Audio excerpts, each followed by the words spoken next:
Hello students, welcome back to the 10th lecture of hydrogen chapter. In this lecture we are going to talk about hydrogen peroxide, a very important topic for hydrogen chapter.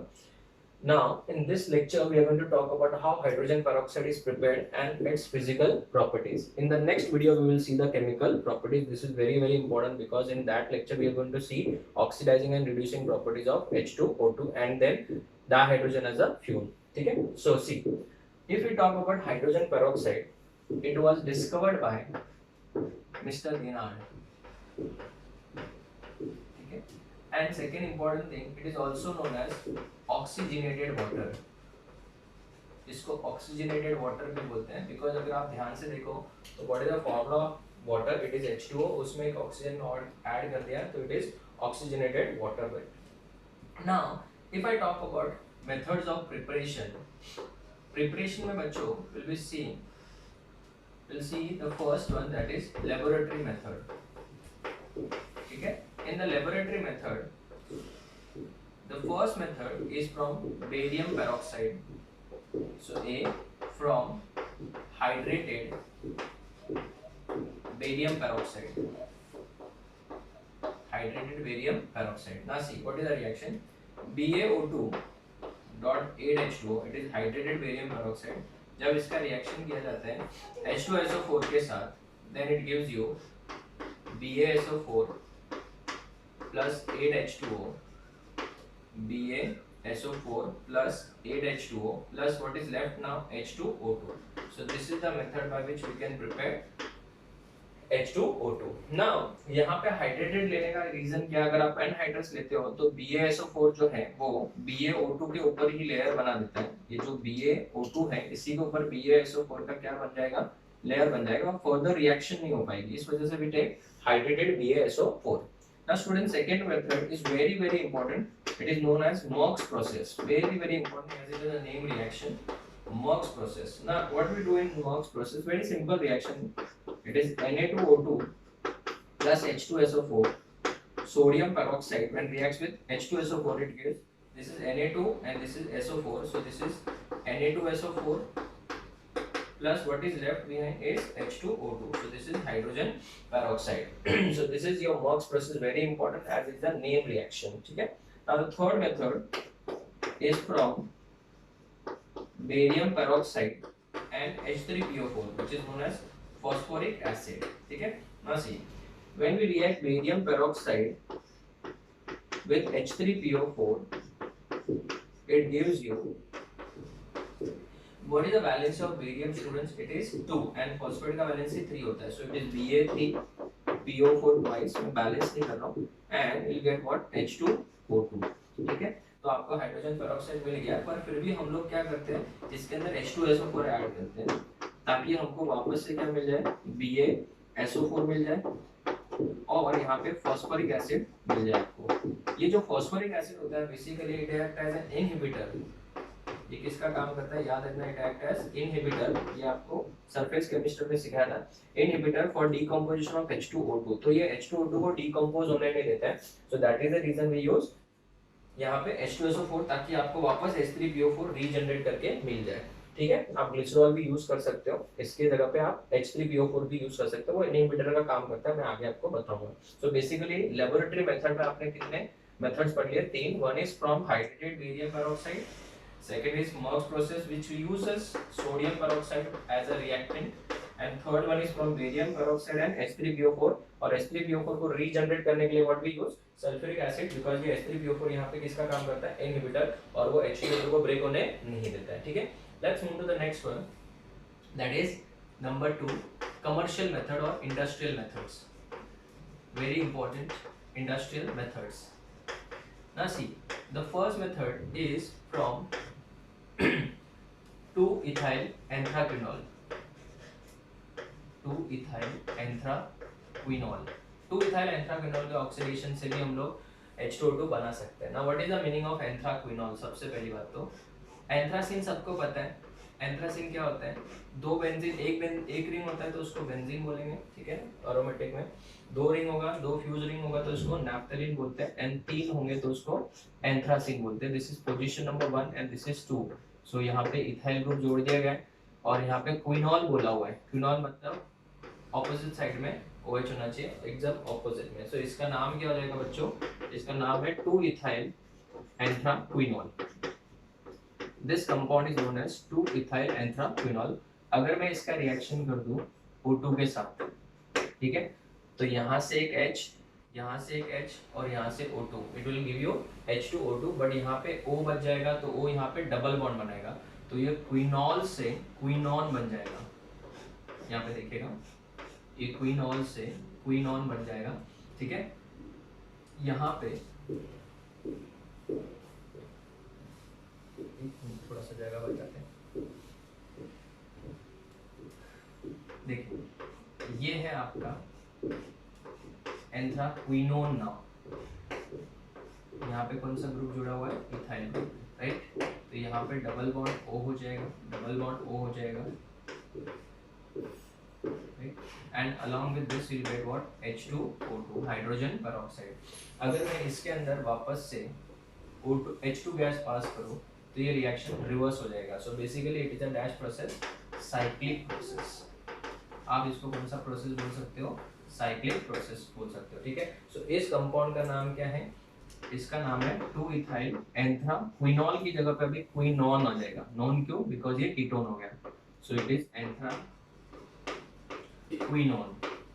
So this is 2 ethyl anthraquinone, along with this we get our product that is H2O2, ठीक है students. ये first commercial method हो गया। And second commercial method which is very important and the most common method is electrolysis of, next method is electrolysis of 50% H2SO4, very important, electrolysis of 50% H2SO4। इसमें हम लोग platinum को बच्चों anode के तौर पे यूज करेंगे एंड ग्राफाइट को will be using as what, cathode, ठीक है। तो ये याद रखना and this is very important reaction. Now अभी इसमें होता क्या है, मैंने ये सेम इलेक्ट्रोकेमिस्ट्री चैप्टर में भी पढ़ा है, बट यहाँ पे हम लोग एकदम डिटेल में और वापस से पढ़ेंगे।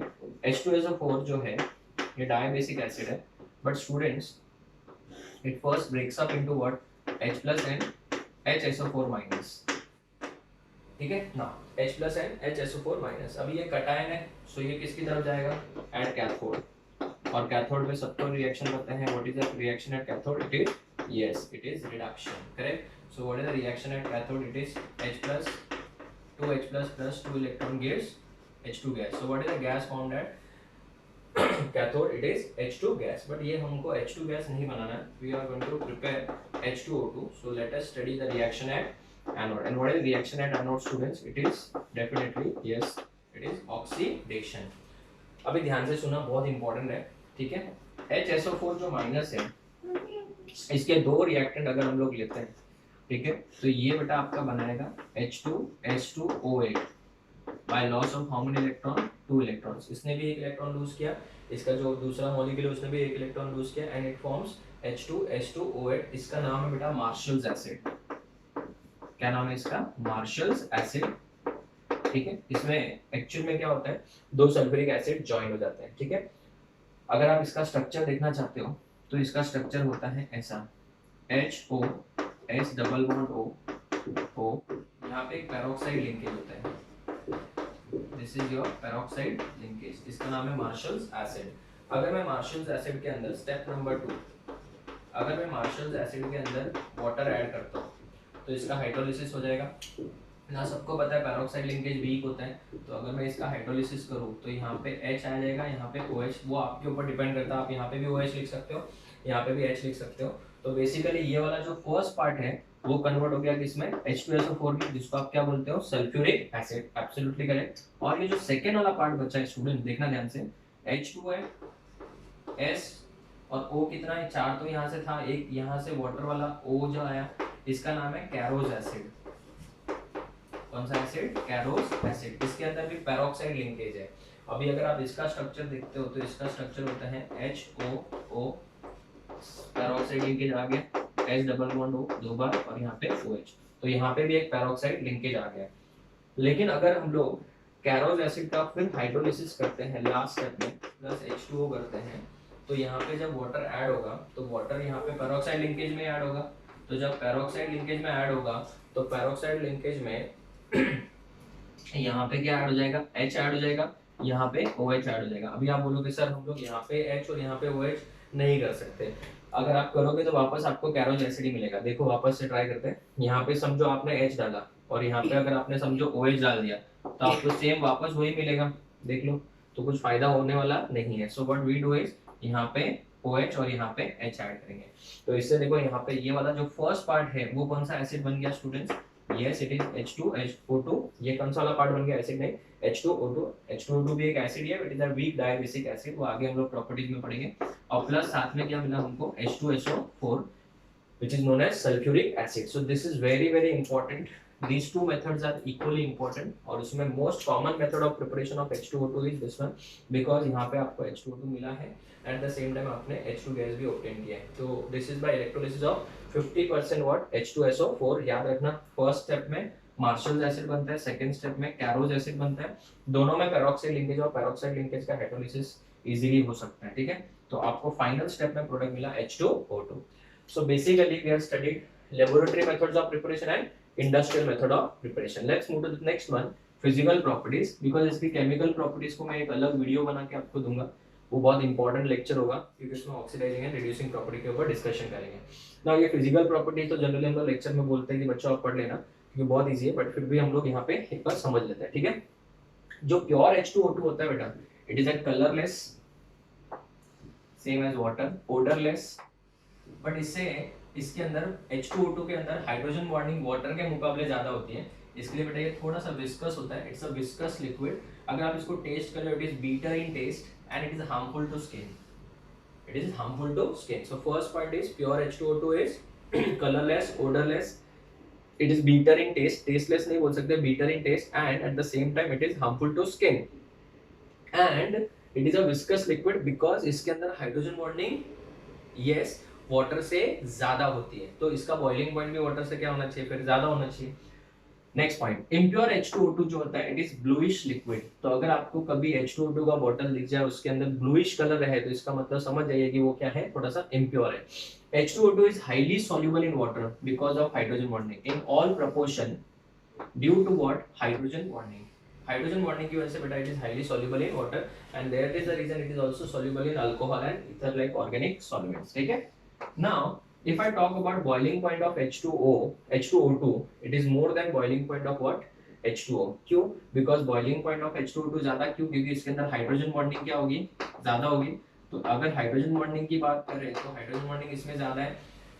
तो हाइड्रोजन बॉन्डिंग तो अगर हम लोग बात करें तो इससे ज्यादा बॉइलिंग पॉइंट किसका है? सबसे ज्यादा किसका है? इन तीनों दोनों में से इसका ज्यादा है। तो अगर हम लोग बात करें बॉइलिंग पॉइंट के ऑर्डर की तो बॉइलिंग पॉइंट ऑफ H2O2 ज्यादा होगा, it is greater than boiling point of D2O2। D2O भी बोल सकता हूँ क्योंकि वाटर से ज्यादा बॉइलिंग पॉइंट किसका होगा? D2 होगा, मॉलिक्यूलर मास 20 है। And then boiling point of किसका आएगा? H2O। तो students do remember this is again very important point, बराबर है। सो हाइड्रोजन बॉन्डिंग की वजह से H2O2 का बॉइलिंग पॉइंट D2O से भी ज्यादा होता है, बट D2O का ज्यादा होता है किससे? H2O से। सो this is again very important point. Next point, density dielectric constant of H2O2 are also higher than what? H2O। Water से इसका डेंसिटी भी ज्यादा है, डाइलेक्ट्रिक कांस्टेंट भी H2O2 का ज्यादा है। तो अभी आप बोलोगे सर डाइलेक्ट्रिक कांस्टेंट कितना है? इट इज अप्रोक्सीमेटली 81-82 के रेंज में आता है।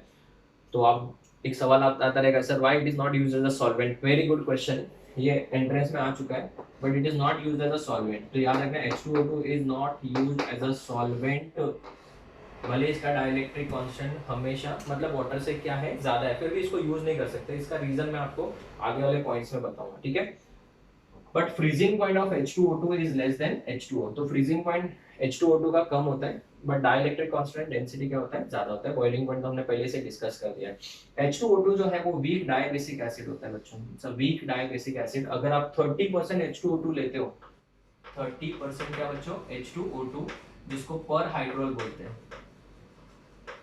एक ईयर ड्रॉप के तौर पे काम आता है और इसका pH होता है बच्चों 4।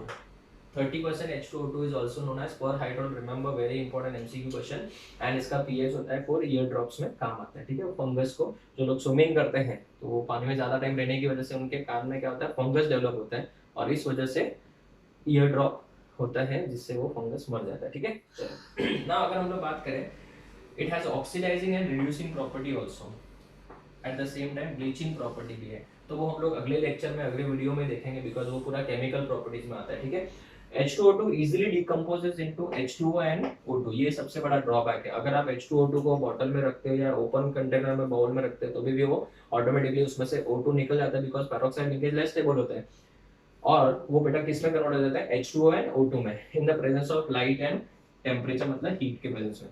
सो this is the basic reaction which occurs, ये आपने बहुत सारे चैप्टर में पढ़ा होगा। H2O2 decomposes into 2H2O and O2।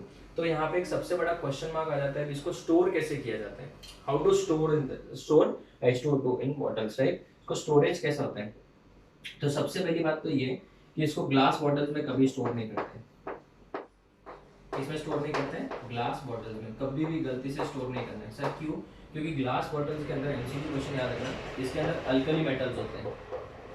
कौन से मेटल्स होते हैं, अल्कली मेटल्स, और अल्कली मेटल जो होते हैं दे allows or they enhance the decomposition of what, H2O2। तो H2O2 को बेटा डिकम्पोज करने में उल्टा हेल्प करते हैं, तो ऐसे वाले बॉटल में हम लोग कभी भी नहीं रखेंगे। तो सर इसको रखेंगे किसके अंदर, इसको हम लोग रखेंगे टेफ्लॉन बॉटल में, टेफ्लॉन बॉटल्स में, और वो भी कैसे होने चाहिए, वैक्स कोटेड होने चाहिए, अंदर से वैक्स कोटेड होने चाहिए, ठीक है। तो वैक्स कोटेड टेफ्लॉन बॉटल्स के अंदर इसको रखेंगे। जो बॉटल्स होते हैं टेफ्लॉन, या प्लास्टिक बॉटल भी रहेगा, प्लास्टिक बॉटल जो होता है उसके अंदर टेफ्लॉन कोटिंग होना चाहिए ताकि वो उसको अंदर स्टोर किया जाए, उसको हम लोग इसके साथ वो रिएक्शन करता नहीं है। और H2O2 को बेटा डिकम्पोज होने से बचाने के लिए हम लोग उसके अंदर क्या डालेंगे, इनहिबिटर। अब ये इनहिबिटर क्या होता है, इनहिबिटर जो होता है वो H2O2 को डिकम्पोज होने से रोकेगा, और उसके लिए हम लोग यूज कर सकते हैं या तो ग्लिसरॉल, या फिर हम लोग यूज कर सकते हैं H3PO4, जो मैंने आपको पहले भी बताया था यहाँ पे, ठीक है। H3PO4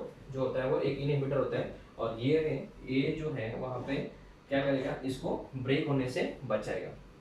अब ये जो H2O2 होता है जब वो डिकम्पोज होता है तो यहाँ पे O2 गैस इवॉल्व होता है, तो यहाँ पे कंसेप्ट आता है वॉल्यूम स्ट्रेंथ का। तो वॉल्यूम स्ट्रेंथ आप अगर आप एक्सपेक्ट करोगे मैं इस चैप्टर में सिखाऊंगा, तो आप मेरा सॉल्यूशन इन कोलिगेटिव प्रॉपर्टीज का लेक्चर्स देख सकते हो, उसमें मैंने H2O2 को डिटेल में सिखाया, उसमें हम लोगों ने वॉल्यूम स्ट्रेंथ के ऊपर डिस्कशन किया हुआ है। तो बेसिकली स्टूडेंट्स हम लोगों ने इस लेक्चर में हाइड्रोजन एंड पेरोक्साइड को सिर्फ हाफ ही पढ़ा है, that is only preparations and physical properties. एक और वीडियो हम लोग इसके ऊपर बनाएंगे जिसमें हम लोग क्या पढ़ेंगे, केमिकल प्रॉपर्टीज के ऊपर पढ़ेंगे। एक बार 2 मिनट आप वापस से एक बार रिवाइज कर लेते हैं। It was discovered by mister Thenard and it is also known as oxygenated water. Preparation में भी हाँ लेबोरेटरी मेथड, जिसमें सबसे इंपॉर्टेंट कौन सा प्रोसेस है, मर्क्स प्रोसेस। मर्क्स प्रोसेस क्यों, बिकॉज ये नेम रिएक्शन और Na2O2 इसमें यूज होता है। यहाँ पे H3PO4 को वापस से रीजनरेट क्यों किया, हम लोग ने तो H2O2 बना लिया था, बिकॉज यहाँ पे एक इनहिबिटर का काम करता है। Then by oxidation of 2-ethyl anthraquinol, it is an industrial method, and by electrolysis of 50% H2SO4। जो इन्वर्टर बैटरी होता है उसमें 38% H2SO4 होता है, बट ये जो सल्फ्यूरिक एसिड है वो 50%, it's a very very strong acid, ठीक है। और इसमें जो आपका H2O2 बनता है वो कहाँ पे बनता है, एनोड पे बनता है, एंड कैथोड पे कौन सा गैस फॉर्म होता है, H2 गैस, ठीक है। If I talk about the physical properties of H2O2, is a colourless, odourless, viscous, and इसका टेस्ट होता है बीटर, स्किन के लिए वो हार्मफुल है, इम्प्योर रहेगा तो ब्लूइश होगा। एक बार मेरे साथ रिवाइज कर लीजिए आप लोग भी। H2O2 is highly soluble in water because of hydrogen bonding. Hydrogen bonding सबसे ज्यादा H2O2 होता है एज कंपेयर टू H2O, इसके लिए बेटा इसका बॉइलिंग पॉइंट भी क्या होता है, ज्यादा होता है। अगर हम लोग बात करें it is soluble in alcohol and ether also. Dielectric constant जो होता है H2O2 का are higher than H2O, but freezing point of H2O2 is less than what, H2O, ठीक है। It is weak dibasic acid. अगर ये अपने दोनों प्रोटॉन लूज कर देता है तो O2 2 माइनस बन जाएगा। क्या बन जाएगा, O2 2 माइनस, जो मैंने रेडॉक्स रिएक्शन की वीडियोस में भी आप देख सकते हो। H2O2 इजीली डिकम्पोज होता है, इसके लिए इसको कभी भी ग्लास बॉटल्स में नहीं रखते, it is kept away from sunlight and dark bottles में रखते हैं। अगर इसको हम लोग प्लास्टिक बॉटल्स में रखें तो टेफ्लॉन कोटिंग करना है, या फिर टेफ्लॉन बॉटल्स ही रख दो ताकि उसके साथ रिएक्शन ना करे, ठीक है। और ये इनहिबिटर के तौर पे हम लोग इसके अंदर ग्लिसरॉल या फिर H3PO4 ऐड करते हैं, जिससे इसका बोलते हैं डिकम्पोजिशन नहीं हो पाएगा, ठीक है। So next lecture, that is lecture number 11, we will see the chemical properties of H2O2, that is going to be very very important. Thank you.